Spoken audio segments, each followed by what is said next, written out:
반갑습니다. 오늘이 3월 20일입니다. 날짜가 굉장히 빠르게 지나가는 것 같습니다. 역시 코로나가 계속해서 기승을 부리고 있는데요.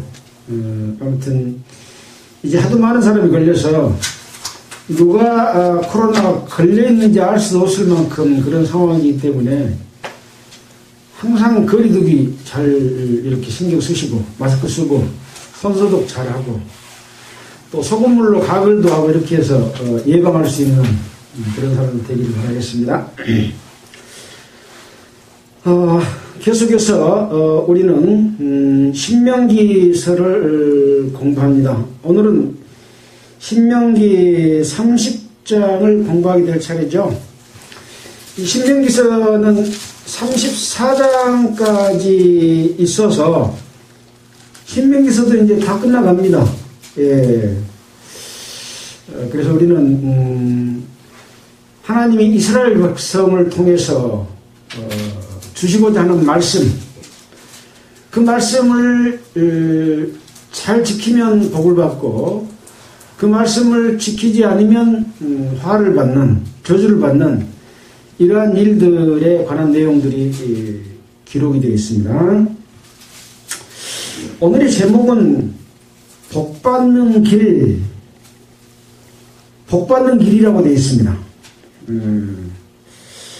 우리는 지난주에 무엇을 공부했습니까?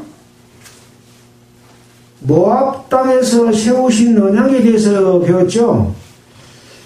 모압 땅에서 세우신 언약이 1장부터 지금까지 쭉 말씀한 내용이 모압 땅에서 세우신 언약입니다.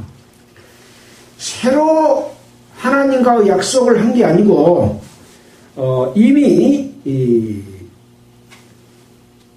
출애굽기 20장에서 또 민수기에서 말씀하셨던 그 율법을 되풀이해서 말한다. 율법의 복사 또는 되풀이라고 하는 뜻이 신명기라고 하는 뜻이라고 사전을 찾아보면 그렇게 나와 있습니다. 그래서 우리는 이미 출애굽기에서 배웠고 민수기에서 배웠고 신명기에서 다시 한번 복습을 하고 있다. 그래서 하나님께서 모세를 통해서 이스라엘 백성에게 율법과 각종 규례와 제도들을 말씀하는 것들을 이렇게 살펴본다면 하나님과 사람 사이의 관계에 있어서 얼마나 중요한 일인가 하는 것을 다시 한번 실감하게 됩니다. 지금은 구약시대가 아니고 신약시대이기 때문에 이 율법이 필요 없다. 율법은 예수님이 다 이루셨다. 그렇게 이야기를 하고 이 구약 성경에 나와 있는 하나님께서 이스라엘 백성에게 말씀하셨던 내용에 대해서 중요하지 않게 생각하는 사람들이 있습니다. 그러나 그렇지 않습니다.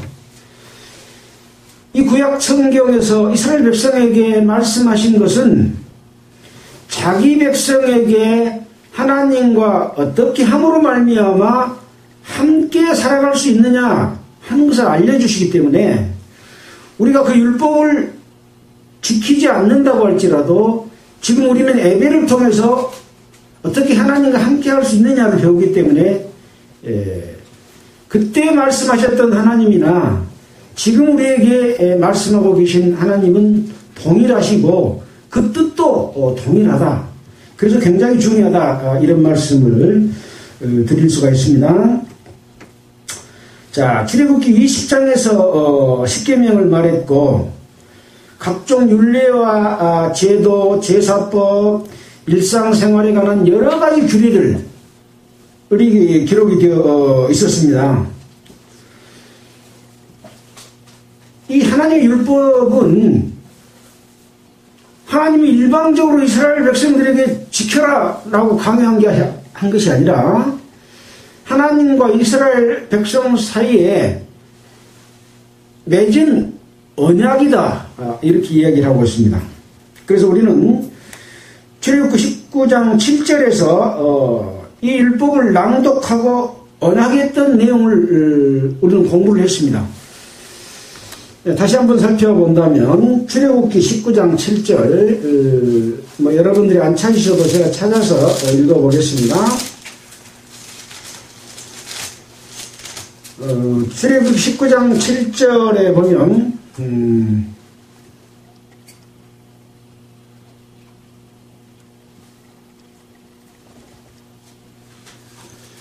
모세가 와서 백성의 장로들을 불러 여호와께서 자기에게 명하신 그 모든 말씀을 그 앞에 진술하니 백성이 일제히 응답하여 가로되 여호와의 명하신 대로 우리가 다 행하리이다. 모세가 백성의 말로 여호와께 회고하매 여호와께서 모세에게 이르시되 내가 빽빽한 구름 가운데서 내게 임함은 내가 너와 말하는 것을 백성으로 듣게 하며 또한 너를 영영히 믿게 하려 함이니라. 모세가 백성의 말로 여호와께 고하였으므로 여호와께서 모세에게 이르시되 이렇게 해서 시내산에서 말씀을 주셨을 때에 했던 내용을 기록을 해놨습니다. 자, 이제 24장 3절을 한번 볼까요? 출애굽기 24장 3절에 보면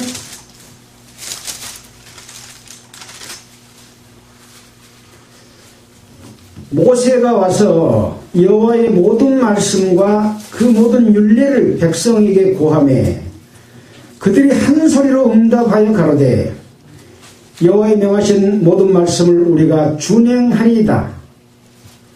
모세가 여호와의 모든 말씀을 기록하고 이른 아침에 일어나 산 아래 단을 쌓고 이스라엘 12지파대로 12기둥을 세우고 이스라엘 자손의 청년들을 보내어 번제와 소로 화목제를 드리게 하고 모세가 피를 취하여 반은 여러 양푼에 담고 반은 단에 뿌리고 언약서를 가져 백성에게 낭독하여 들림에 그들이 가로되 여호와의 모든 말씀을 우리가 준행하리이다. 모세가 그 피를 취하여 백성에게 뿌려 가로되 이는 여호와께서 이 모든 말씀에 대하여 너희와 세우신 언약의 피니라. 언약의 피로서 언약서에 백성에게 뿌려서 그 언약을 입증했던 사람들이 피로서 맹세한다 그러잖아요. 죽음으로써 맹세하는 반드시 지키겠다 하고 이스라엘 백성과 하나님 사이에 약속을 했던 그런 내용입니다. 율법을 이스라엘 백성들을 괴롭게 하기 위해서 줬을까요? 아니면 자유케 하려고 줬을까요? 이스라엘 백성은 하나님의 백성입니다. 하나님의 백성으로서 죄에 얽매이면 죄의 종이 되는 거예요. 그래서 죄에 얽매이지 않도록 하나님과 늘 함께하는 자유, 이게 자유거든요. 자유케 하려고 준 겁니다. 이런 과정을 통해서 이스라엘 백성과 상호 간에 약속을 하는 그런 내용이었다라는 것을 우리는 이미 배웠고 다시 한번 확인했습니다. 그래서 이 언약을 받고 살아가는 과정을 포함하는 사례의 교훈들이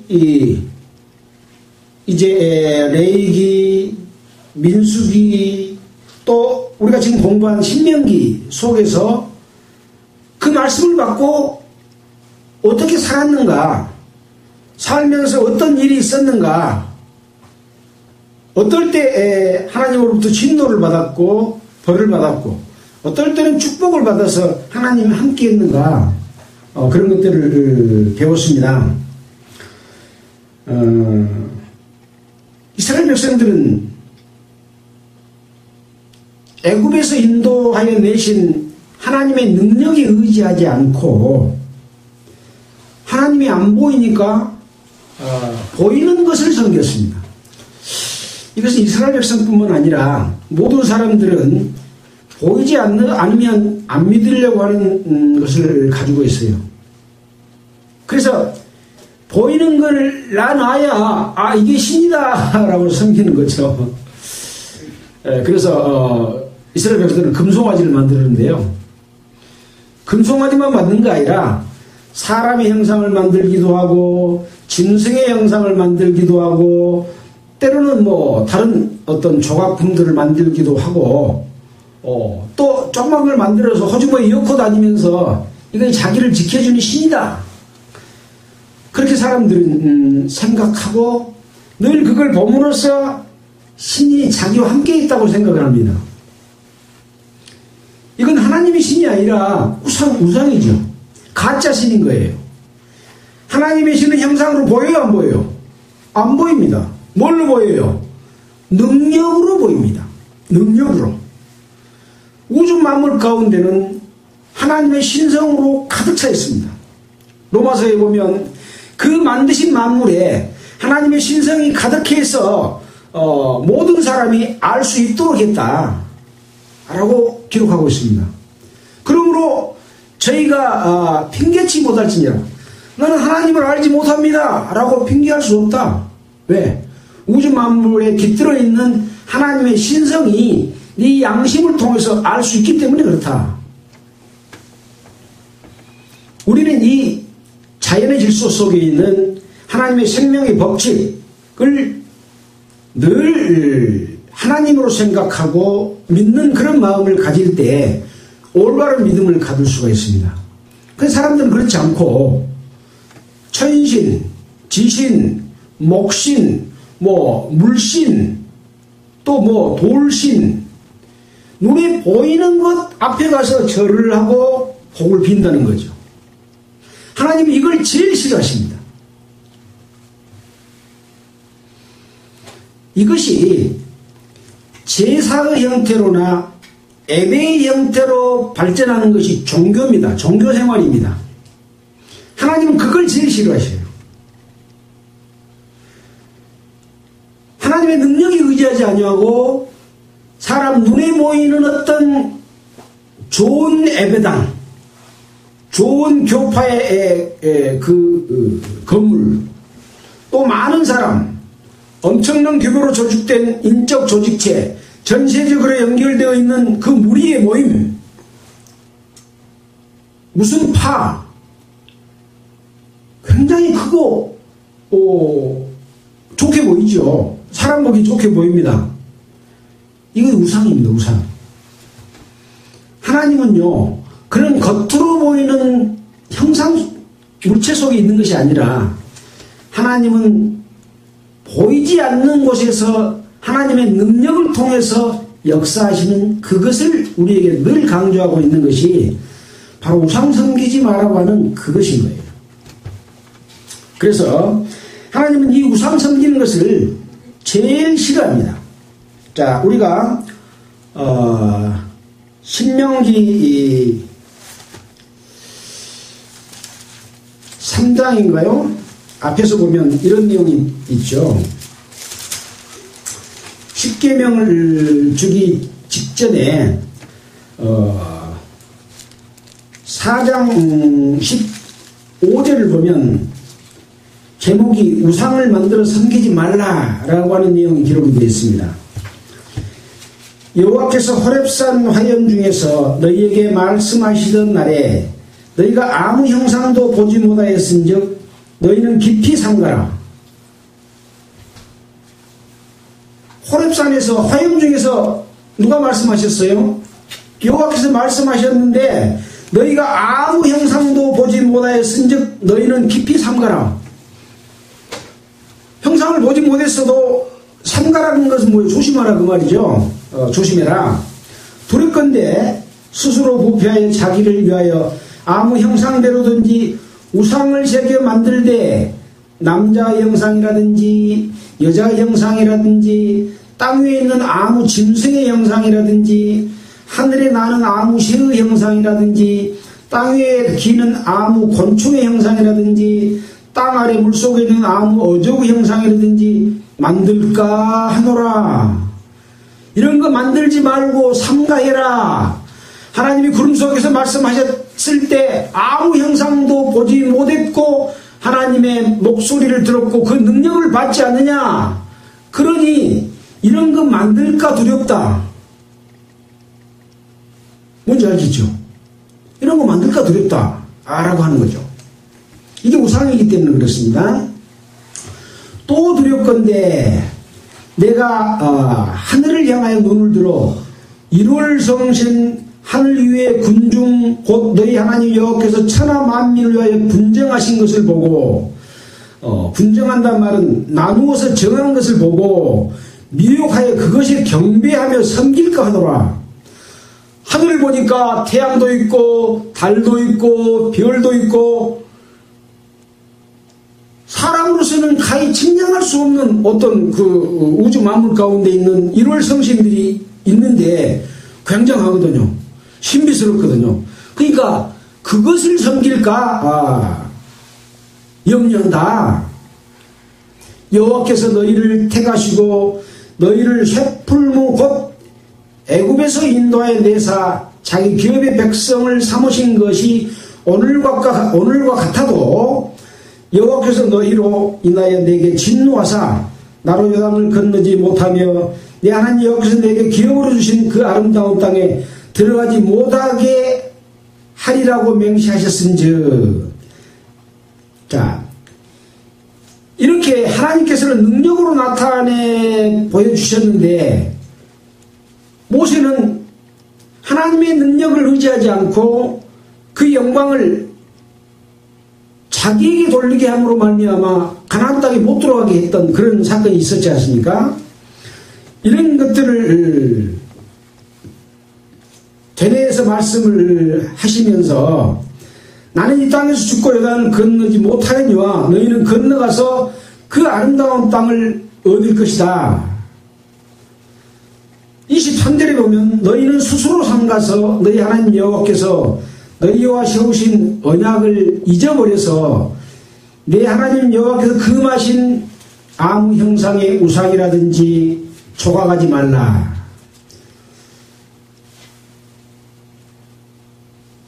하나님이 안 보이니까 보이는 걸 만들어서 하나님의 능력이 안 보이니까 사람의 방법과 형상과 조직과 겉모습으로 하나님을 섬길까? 하나님을 섬긴다고 할까 두렵다. 그래서 하나님을 섬기는 것이 아니라 우상을 섬기기 때문에 두렵다. 그런 이야기입니다. 자, 그래서 여호와께서 금하신 그 우상이든지 그것을 조각하지 말라. 내 하나님 여호와는 소멸하는 불이시오 질투하는 하나님이시다. 소멸은 태워서 없애버리는 것이지 않습니까? 질투하는 하나님이시다. 하나님의 질투는 어디서 시작이 됐습니까? 에덴 동산에서 시작이 됐습니다. 하나님이 독차하는 것이 좋지 못하니 돕는 배필로 여자를 만든 것처럼 했던 것은 하나님의 마음이었거든요. 근데 마귀가 사람을 꼬여서 자기를 따르게 해갖고 하나님한테 대들자 하고 하나님께 도전했잖아요. 그때 하나님께서는 인간을 향해서 질투를 하신 것이거든요. 그래서 그것을 다시 회복하기 위한 역사가 인류의 역사고, 이런 윤리와 각종 계명을 준 이유도 어떻게 하면 하나님이 함께 할 수 있다는 것을 알려준 것이거든요. 근데 사람들은 이 하나님의 말씀과 능력을 안 보이니까 늘 잊어버린다니까요. 그리고 뭘 해요? 겉모양만 만들어, 겉모양.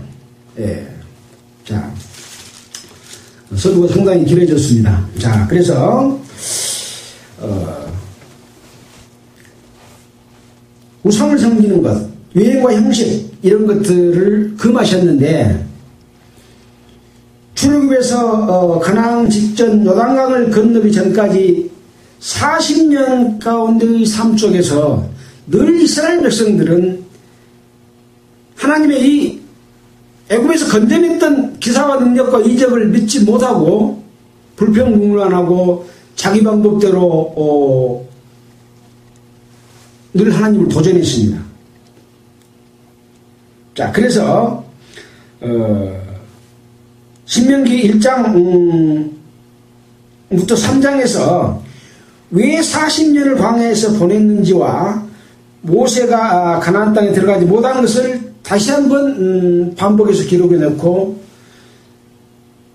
일주일이면 갈 수 있는 거리를 40년 동안을 돌아가게 했습니다. 왜 그랬다 그랬습니까? 어떻게 하면 하나님과 함께 할 수 있는가를 알려주기 위해서 그렇습니다.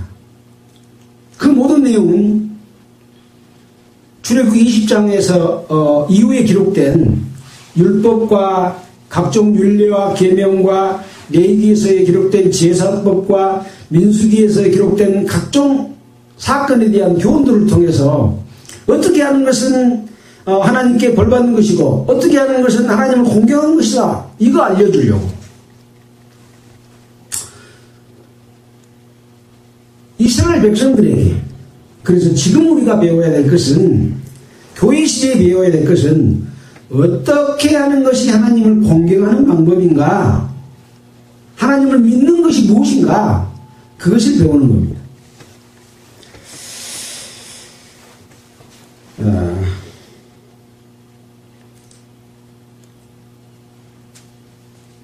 또 신명기 5장에서는 십계명을 반복해서 말해줬고 요 6장에서도 규례와 명령과 법도를 다시 한번 말해주고 있습니다. 또 순종하면 복받고 불순종하면 저주를 받는다 해가지고 에발산의 축복과 에발산의 저주와 그리심산의 축복에 대해서 배웠잖아요.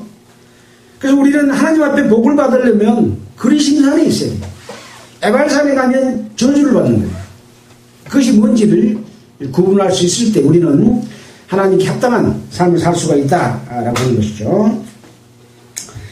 신명기 28장 45절로 46절에는 이러한 모든 것들이 영원한 표적과 감개가 된다. 그때 당시 이스라엘 백성에게 뿐만 아니라 이스라엘 자손과 미래의 모든 세대들에게 영원한 표적과 감개, 본보기가 된다. 배워야 될 일이 된다. 그런 내용에 대해서 말씀을 하고 있습니다. 자, 우리가 이제 지난 기회는 바로 이런 것들을 총정리하는 모압 땅에서 언약에 관해서 살펴봤습니다. 자, 이러한 배경 가운데서 이제 오늘은 신명기 30장에 복받는 길이라고 하는 제목을 살펴보게 됩니다. 지금까지 인도에 오셨던 하나님의 말씀을 신명기 29장까지 공부했다면 복받는 길이 뭐다는 걸 알 수 있어야 돼요? 몰라야 돼요? 예, 알 수 있어야 돼요. 알 수 있어야 돼요. 다시 한번 봅시다. 모르고 싶은 게 또 복받는 길에 대해서 또 알려주려고 하거든요. 30장 1절입니다. 내가 너에게 진술한 모든 복과 저주가 너에게 임함으로 네가 네 하나님 여호와께 쫓겨간 모든 나라 가운데서 이 일이 마음에서 기억나거든. 이스라엘 백성들에게 이렇게 말씀을 줬는데도 순종하지 않음으로 벌을 받아서 쫓겨다 전세계 흩어져 있는 그런 상황을 당하고 전쟁에서 지고 이런 상황이 있다 보니까 이제 이 일이 마음에서 기억이 나거든. 그동안에 잘못 살았던 것이 기억이 나거든. 너와 네 자손이 네 하나님 여호와께로 돌아와 내가 오늘날 내게 명한 것을 온전히 따라서 마음을 다하고 성품을 다하여 여호와의 말씀을 순종하면 내 하나님 여호와께서 마음을 돌이키시고 너를 긍휼히 여기사 내 포로를 돌리시되 내 하나님 여호와께서 너를 흩으신 그 모든 백성 중에서 너를 모으시리니. 하나님의 말씀을 순종치 않고 이방에게 붙잡혀서 포로가 되고 그런 상황을 겪으니까 하나님께서 말씀해 주신 일이 마음에 기억이 나요. 그래서 여호와께로 돌아와서 온전히 마음을 다하고 성품을 다하여 여호와의 말씀을 순종하면 그 하나님이 틀어졌던 마음을 다시 돌려서 너를 흩어졌던 포로되었던 곳에서 너를 모으리라. 그동안 예수 그리스도의 피로 말미암아 구원을 받았는데 예수 그리스도의 피에 의지하지 아니하고 인간적인 종교적인 방법으로 신앙생활을 했던 그 잘못에서 그 잘못된 가르침에 종교 집단의 포로가 되었던 데서 그 포로는 마귀의 포로인 거죠. 다시 돌이켜서 하나님의 말씀의 그 명령을 기억하고 순종하면 다시 끌어내서 하나님의 올바른 길 백성 가운데로 모아드리겠다 라고 하는 거죠. 포로라는 말이 나와 있잖아요. 포로가 뭡니까? 전쟁에서 상대편을 죽이는 것이 아니라 살게 잡아오면 우리 포로가 되지요. 적군에게 내가 죽임을 당하지 않고 살게 붙잡히면 적군의 포로가 됩니다. 여기 말씀은 적군의 포로 되었던 데서 다시 돌리겠다 그런 겁니다. 이 적군은 누구를 말하겠습니까? 마귀입니다. 마귀. 우리의 싸움은 하나님과 마귀하고 싸움입니다. 내가 잘못 사니까 하나님의 말씀에 순종하고 의지하지 않으니까 다른 것을 섬기고 다른 방법으로 섬기게 돼서 적군의 포로가 되어버린 거예요. 하나님의 축복을 받아야 될 사람들이 하나님의 저주를 받는 그런 상황이 되어버렸기 때문에 이제 이 말씀을 다시 생각하고 기억이 나거든 돌이켜서 여호와께로 돌아와서 이제 진짜 마음을 다하고 성품을 다해서 여호와의 말씀에 순종하면 다시 너를 모아주겠다. 어디서 풀어서? 포로됐던 사슬에서 풀어서 하나님의 백성 가운데로 다시 인도해 내겠다. 그런 이야기입니다. 근데 자기가 세상 살아가면서 신앙생활하면서 적군의 포로가 된지 안 된지를 몰라.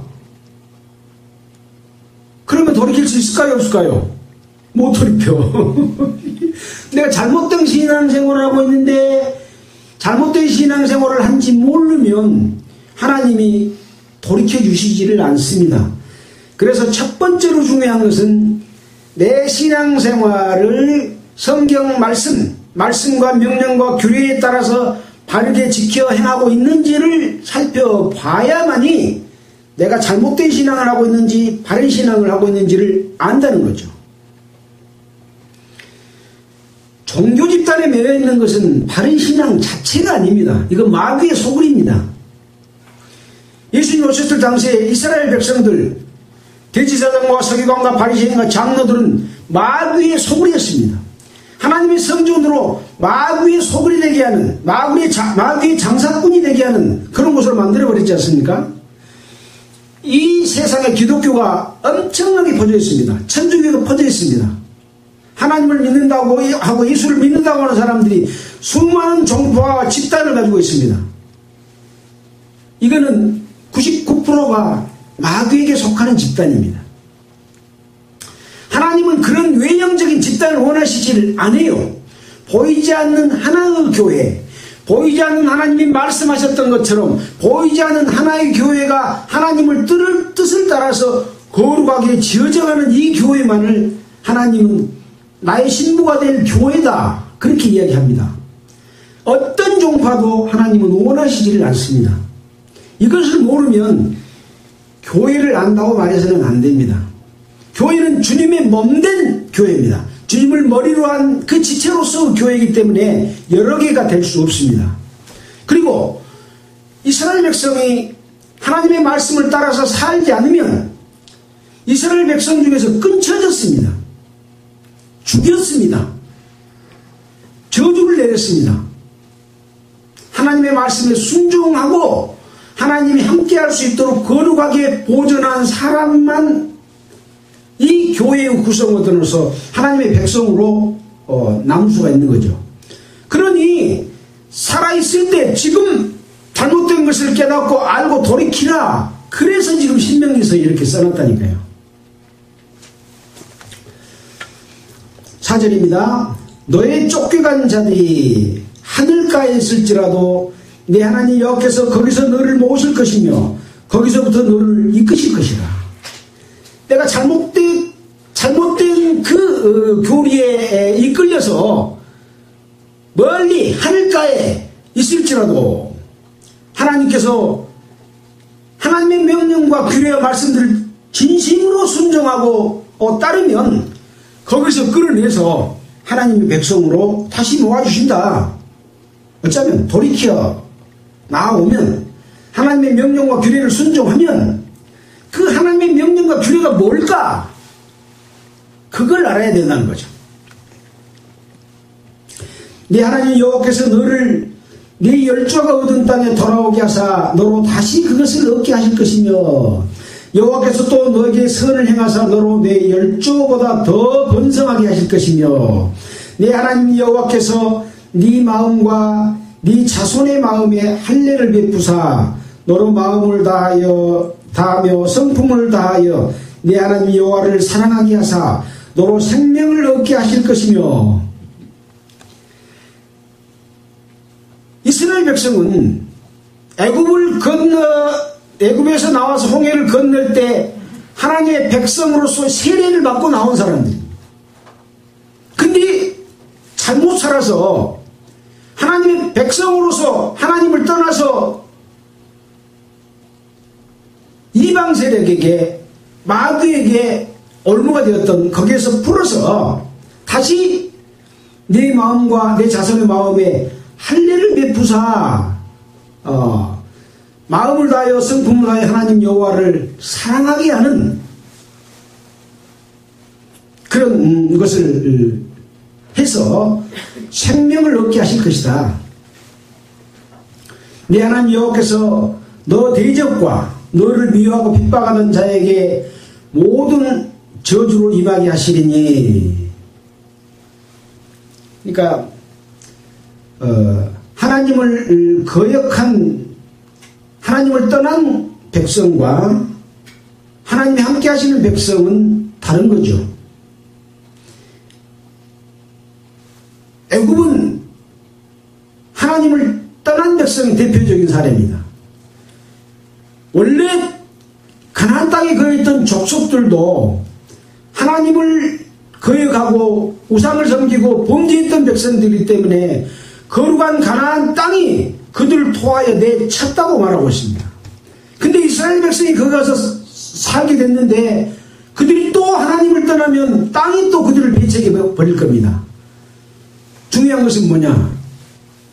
올바른 믿음으로 여호와의 계명과 율례를 지키면서 순종하면 하나님이 그러한 마음까지를 허락해서 너를 대적하고 너를 미워하고 핍박하던 자에게는 저주를 내리고 너는 돌아와 다시 여호와의 말씀을 순종하고 오늘날 너에게 명한 그 모든 명령을 행할 것이라.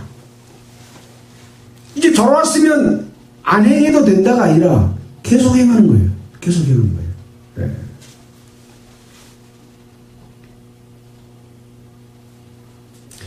구절입니다. 내가 내 하나님 여호와의 말씀을 순종하여 이 율법책에 기록된 그 명령과 규례를 지키고 네 마음을 다하며 성품을 다하여 여호와 네 하나님께로 돌아오면 네 하나님 여호와께서 네 손으로 하는 모든 일과 내 몸의 소생과 내 육축의 새끼와 내 토지의 소산을 많게 하시고 너에게 복을 주시되 곧 여호와께서 내 열조를 기뻐하신 것과 같이 너를 다시 기뻐하사 너에게 복을 주시리라.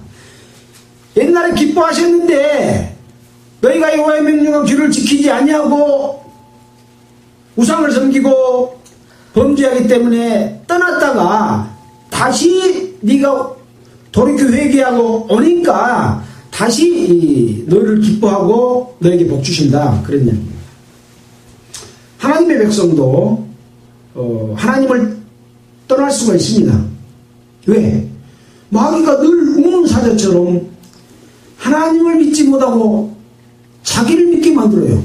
보이지 않는 하나님 믿지 못하게 하고 보이는 것을 믿게 만들어요. 좋은 교회당, 숫자 많은 성도의 무리, 또 뭐 훌륭한 목사, 설교 잘하는 뭐 내용, 또 돈 많이 바친 거, 이런 것 가지고 싹 뭉뚱그려서 멋진 교회다, 이 지구상에 우리 교회가 최고 교회다, 그렇게 유혹을 하면 안 넘어갈 사람이 있겠어요?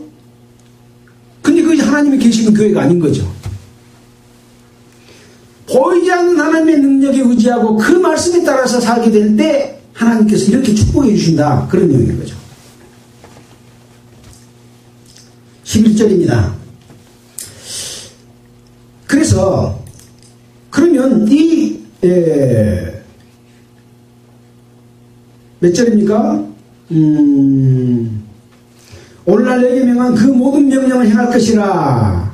이 율법책에 기록된 그 명령과 규례를 지키고 네 마음을 다하며 성품을 다하여 여호와께로 돌아오면이라고 했는데, 그러면 그 명령은 어떤 명령이냐? 11절에가 답이 나와 있죠.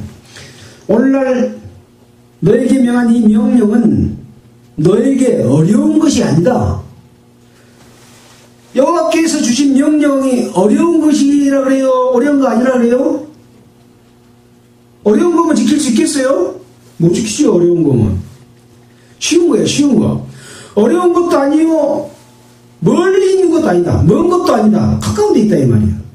자, 그러면서 하시는 말씀이 하늘에 있는 것이 아니니 네가 이르기를 누가 우리를 위하여 하늘에 올라가서 그 명령을 우리에게로 가지고 와서 우리에게 들려 행하게 하고 할 것이 아니오.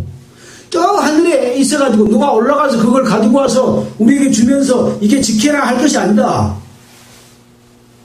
쉬운 거에다가 말합니다. 쉬운 거.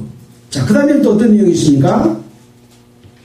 이것이 바다 밖에 있는 것이 아니니 네가 이르기를 누가 우리를 위하여 바다를 건너가서 그 명령을 우리에게로 가지고 와서 우리에게 들려 행하게 하고 할 것도 아니라. 저 바다 밖에 있어갖고 누가 배를 타고 와서 그 명령을 갖고 와서 우리에게 지키라고 할 것도 아니다. 쉽고 가까이 있다. 그럼 어쩌겠어요? 14절입니다. 오직 그 말씀이 너에게 심히 가까워서 네 입에 있으며 네 마음에 있은즉 네가 이를 행할 수 어쩌라고요? 없느니라 그랬습니까? 행할 수 있느니라. 여호와의 명령과 규례가 멀리 있고 어려운 것이면 어떻게 행할 수 있겠습니까? 가까이 있고 쉬운 것이다. 그러니 네가 이를 행할 수 있느니라. 사람이면 여호와의 명령을 다 지켜 행할 수 있게 쉬운 것이다. 다른 말로 말하면 이것을 하나님의 말씀의 평이선이라고 말합니다. 누구나가 지킬 수 있는 말씀이다. 그런 내용인 거죠. 우리가 10계명을 이야기하면서 1계명부터 4계명까지는 하나님을 공경하라는 것이고, 5번째 있는 계명은 부모를 공경하라는 것이고, 나머지 모든 계명은 네 유익을 위해서 다른 사람 피해 끼치지 말라는 것이다 하고 했잖아요. 그거 못 지킬 사람이 있겠어요? 내가 나쁜 마음 가지고 욕심 가지면 못 지키죠. 그러나 바른 마음을 가지고 지키려고 하면 지킬 수 있는 내용이에요. 예. 이 말씀이 그걸 이야기하고 있어요. 먼 것도 아니고 또 어려운 것도 아니다. 네가 이를 행할 수 있느니라. 율법이 어려우니까 우리는 율법을 지켜, 물론 율법을 지켜서 의롭다 함을 얻을 자는 없다고 성경에 기록되어 있습니다. 그 말은 무슨 말일까요? 자꾸 사람의 잘못으로 인해서 죄를 짓게 된다는 거죠. 그리고 율법을 주신 이유는 그것이 죄라는 걸 알려주는 거예요. 그래서 여러 가지 율법을 줬잖아요. 정말로 하나님께 향한, 아까 뭐라고 그랬습니까? 오늘날 내게 명한 것을 온전히 따라서 마음을 다하고 성품을 다하여 여호와의 말씀을 순종하면, 이러면 지킬 수 있는 거죠. 그렇지 못하면 지키지 못할 수 있는 거죠. 이스라엘 백성들은 많이 못 지켰어요. 그래서 늘 제사를 드려야 했어요. 그래서 요한일서에 보면 죄 없다 하면 스스로 속인 자다, 거짓말하는 자다. 저 뒤에 가면 지킬 수 있다. 뭘 얘기합니까? 온전하게 순종코자 하는 마음이 있고 마음과 성품을 다하면 어려운 것이 아니다. 두 가지 다 해당되는 거. 지킬 수 없다는 말도 맞고 지킬 수 있다는 말도 맞다니까요. 나의 신앙 상태에 따라서 지킬 수도 있고 지킬 수도 없어요. 없을 수도 있어요. 못 지킨 사람들을 향해서는 뭘 줬어요? 제사법을 줬어요. 돌이켜서 다시 여호와께로 나오면, 옛날에는 양과 염소를 잡아서 제사를 지냈지만 예수님께서는 자기 피로 영원한 속죄를 해놓으셨기 때문에 내가 돌이키면 그 피가 나한테 유해해서 나의 죄를 깔끔하게 씻어주셔요. 용서해 주셔요. 나의 미래의 죄를 용서해 준 게 아니라 내가 돌이키면 은혜를 입는다니까요. 삶 가운데서 돌이키면. 근데 잘못 가르친 교파에서는 과거의 죄, 현재의 죄, 나의 미래의 죄니까 용서를 했다. 죄 안 짓는 죄를 어떻게 용서해요? 그건 성경을 전혀 모르는, 영원한 속죄의 의미를 모르는 잘못된 가르침이에요.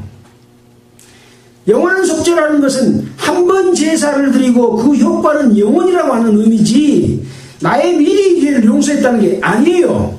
성경 다시 한번 쭉 읽어보시기를 바랍니다. 그렇게 생각하신 분은 이 출애굽기, 레위기, 민수기, 신명기에 있는 내용을 쭉 읽어보면 이 말씀이 뭔 내용이라는 것을 알 수가 있어요. 이것을 소홀히 하기 때문에 이것을 오해하는 거죠. 이걸 오해하게 되면 엄청난 문제가 생깁니다. 죄를 지도 천국 간다. 하나님의 백성이기 때문에, 이스라엘 백성이기 때문에 백성 중에서 안 끊쳐진다. 그런 말하고 같은 거예요. 이스라엘 백성이 죄를 지면 백성이 끊어져요, 안 끊어져요? 끊어줘요. 끊어진다 말이 수십 번 나왔잖아요. 이 하나님의 뜻과 지금 교회 시대에 예수 그리스도의 피로 말미암아 내가 돌이켜 회개함으로 말미암아 회복되는 것과 같은 내용이에요. 같은 내용이에요. 자, 이어가겠습니다.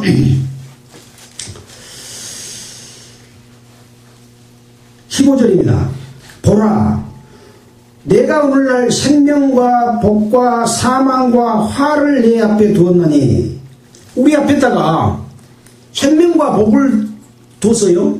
또 사망과 화를 뒀습니다. 생명과 복이 있습니다. 한쪽에는 사망과 화가 있습니다.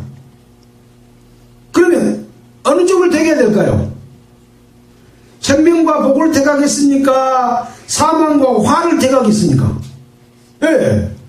그 여러분의 마음에 달렸죠. 곧 내가 오늘날 너를 명하여 내 하나님 여호와를 사랑하고 그 모든 길로 행하며 그 명령과 규례와 법도를 지키라 하는 것이라. 이것이 뭐겠습니까? 생명과 복의 길입니다. 다시 한번 읽어볼까요?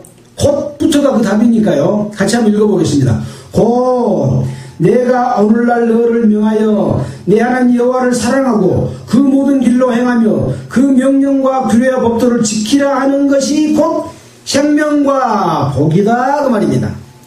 그리하면 네가 생존하며 번성할 것이요 그리하지 않으면 사망하고 화를 당할 것이요 그 말하고 같죠.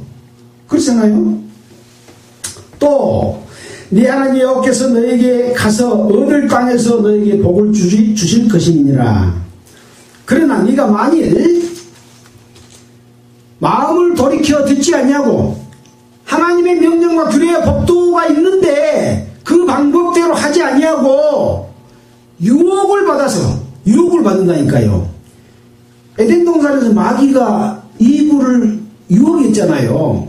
유혹을 받아서 다른 신들에게 절하고 그를 섬기면 다른 신들에게 절한다는 것은 뭐냐? 보이는 것을 섬기는 거예요. 보이는 거. 외형과 형식과 모양 그걸 중요하게 생각하고 그걸 섬기게 되면 내가 오늘날 너에게 선언하노니 선언한다. 너희가 반드시 망할 것이라. 너희가 요단을 건너가서 얻을 땅에서 너희 날이 장구치 못할 것이니라. 화와 사망을 당한다 그 말입니다.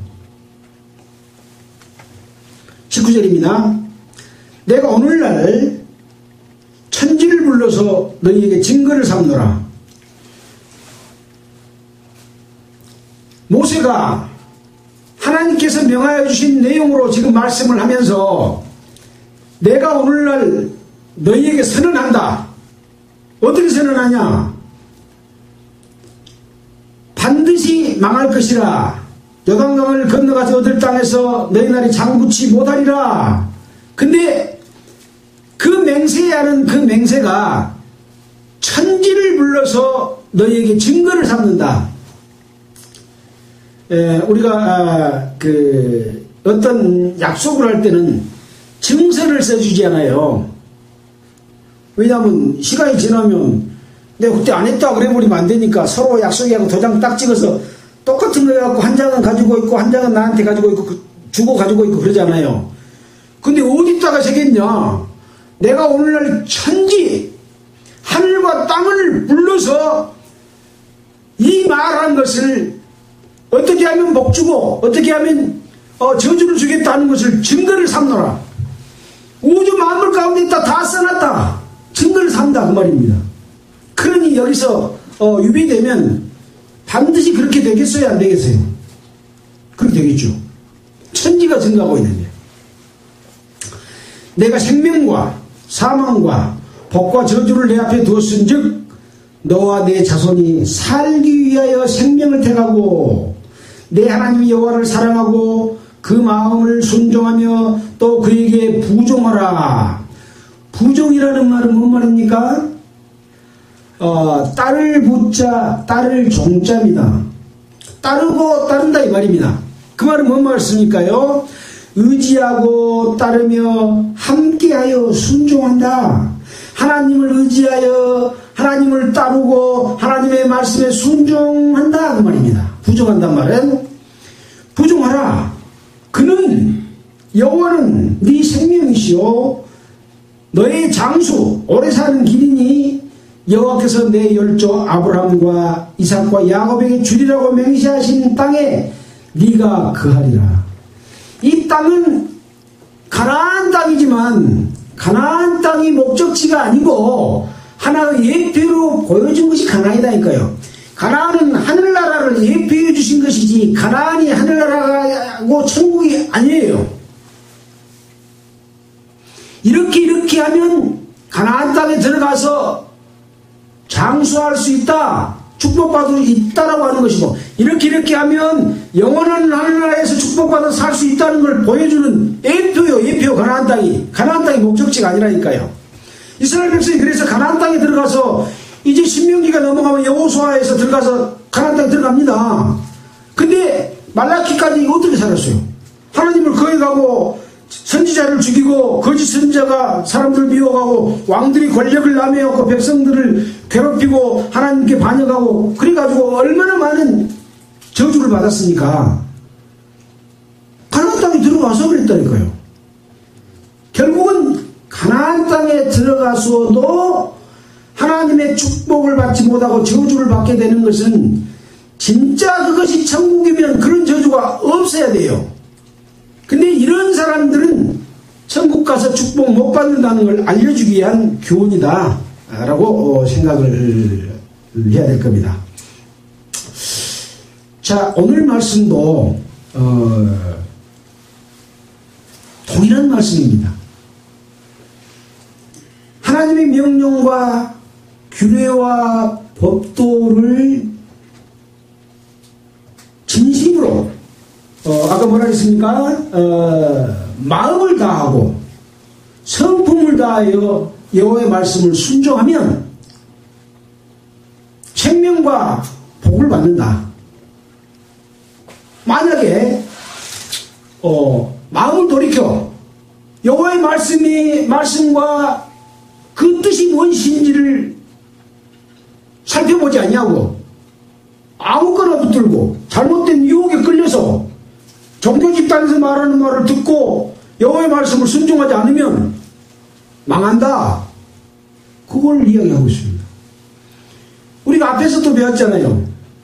그리심산은 축복하는 것이요. 에발산입니까? 에발산에서는 저주가 선포되는 곳이잖아요. 지금 하나님 앞에 내가 가야 될 두 길이 있어요. 하나는 그리심산의 축복의 길이요. 하나는 종교 집단을 따라서 마귀를 따라서 가는 저주의 길이 있어요. 왜 저주의 길로 가요? 하나님의 뜻을 따라가 하나님의 말씀과 규례와 명령을 순종하는 길로 가야지요. 어렵다 그랬습니까? 어렵지 않다 그랬습니까? 오늘 말씀에 하나님의 말씀은 누구나가 지킬 수 있는 평이한 말씀이다. 멀리 있는 것이 아니다. 네 입에 있다. 네 가까이 있다. 그러니 다 지킬 수 있다. 어쩌면 여호와께로 돌아와서 온전히 따라서 마음을 다하고 성품을 다하고 여호와의 말씀을 순종할 때 그렇게 될 수 있다라고 하는 거죠. 이제 신약 성경에서도 예수 그리스도의 피로 말미암아 구원받는 성도들에게 사도 바울이 성도가 어떻게 살아라, 또 목회자들은 어떻게 살아라 하는 말씀들을 다 기록해 놨습니다. 현재 기독교가 이 예수님의 말씀이나 사도 바울의 말씀을 따라서 지키고 살고 있습니까? 안 살고 있잖아요. 안 살고 있잖아요. 어떻게 살고 있어요? 예수님 오셨을 당시에 대제사장과 서기관과 바리새인의 삶을 살고 있어요. 그러면서 우리가 이 지구상에서 가장 훌륭한 종파다 사기치고 있는 거예요. 근데 그것이 옳은지 그른지를 분별하지 못하면 미혹에, 여기 그랬잖아요. 미혹에 유혹을 받아서 다른 신들에게 전하는 것이 되는 거예요. 우상 섬기는 것이 되는 거예요. 하나님을 섬기지 않으면 다른 걸 섬기면 우상 섬기는 거예요. 뭐 만들어 놓고 저런 것만 우상 섬기는 거 아니다니까요. 예. 심지어는 탐욕도 우상 섬김이다. 그렇게 성경에 기록되어 있잖아요. 욕심내면 우상 섬기는 거예요. 하나님보다 더 사랑하는 것은 우상이에요. 현재 기독교가 이렇게 타락되고 변질됐습니다. 이 잘못된 것을 알고 정말로 예수 그리스도께서 제자들에게 말씀하셨던 대로 거저 받았으니 거저 주어라. 부부로또 가지고 가지 말고 전대도 사고 가지 말고 하는 것은 가서 복음을 받아들이면 그들이 대접함과 함께 먹고 또 복음을 전하기 위한 어떤 여러 가지 물질이나 돈을 주면 그걸 받아서 써라. 그 대신 네가 네 욕심을 부리기 위해서 한 달치 받고 1년치 받고 봉급 받고 그런 짓 하지 마라. 그런 내용이에요. 그 내용은 딴 얘기 아니에요. 이것이 위배되어 있으면 성경과 어긋난 거예요. 우상이에요. 우상. 왜? 물질이 복음을 전한다고 생각한 거예요. 그것은. 그렇게 하면 복음이 잘 전해진다고 생각해요. 그래서 직업 목사가 생겨난 겁니다. 성경적으로 직업 목사는 바르지 않습니다. 그래서 우리는 하나님의 말씀에 1.1획도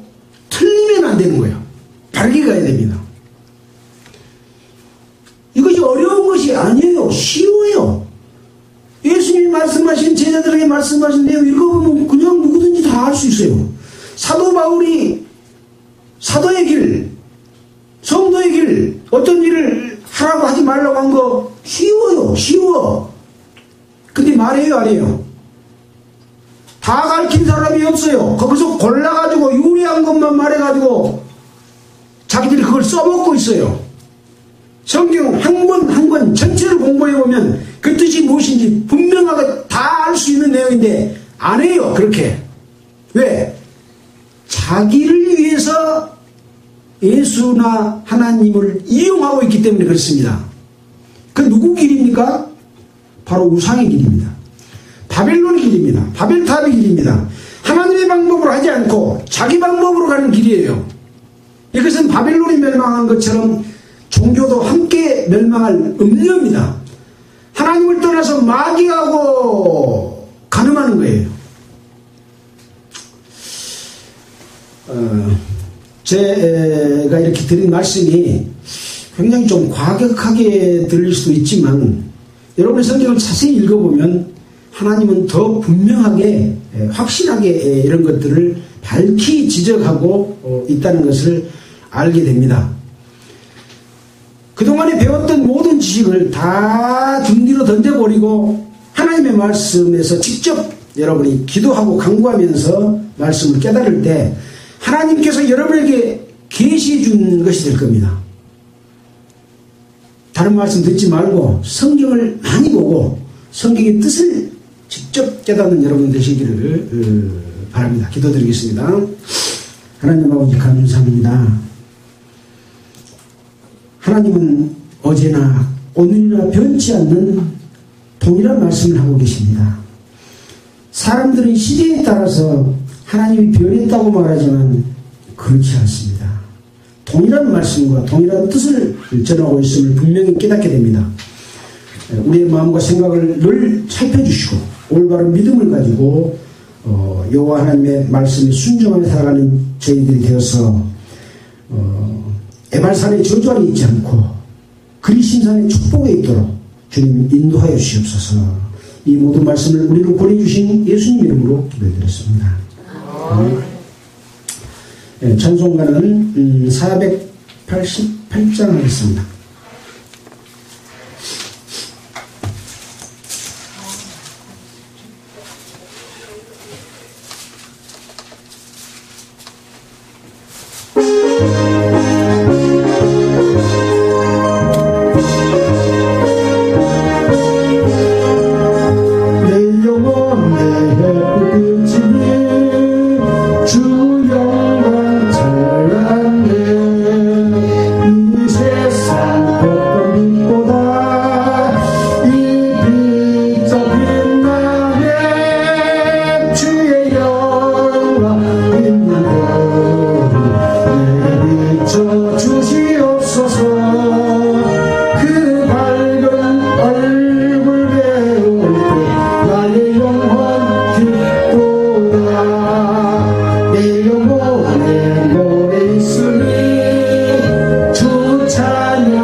주시옵소서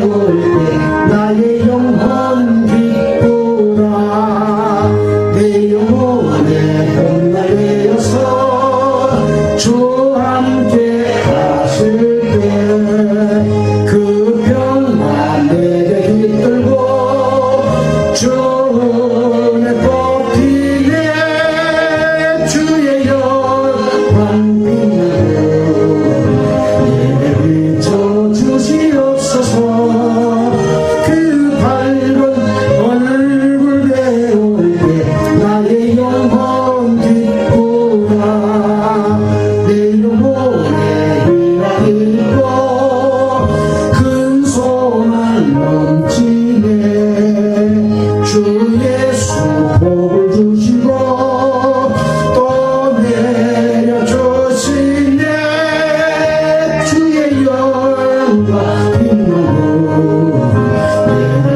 비춰 주시옵소서.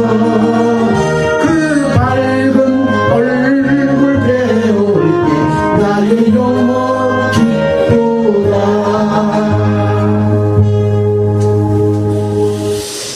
예, 마치겠습니다.